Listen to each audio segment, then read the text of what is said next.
On a radio in a Northern Arizona University lab, they're playing all Beatles all the time. It's the music of bark beetles. To composer David Dunn, there's beauty in these sounds. In fact, he's created a bark Beetle CD. The sound is very similar to just scraping your fingernail across the surface of a phonograph record.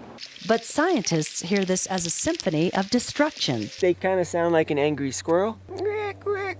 Kind of noises. All that racket is going on in millions of overcrowded and drought-stressed trees.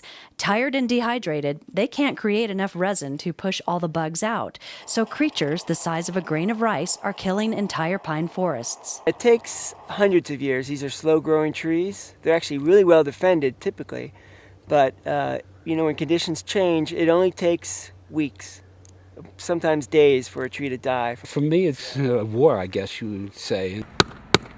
Scientists like NAU forestry entomologist Rich Hofstetter and research assistant Reagan McGuire have become foot soldiers in this bark beetle battle.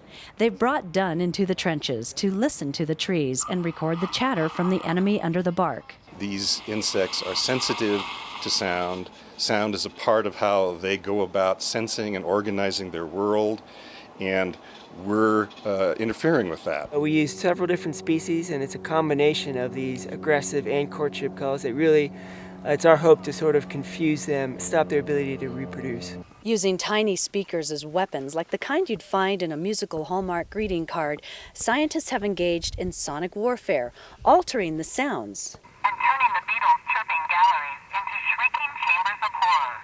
She's definitely agitated. Many times it's very clear that the creatures don't want to be where they are. These scientists appear to have struck the right chord with their acoustic chaos, successfully stopping the beetles from reproducing inside the trees without the use of pesticides.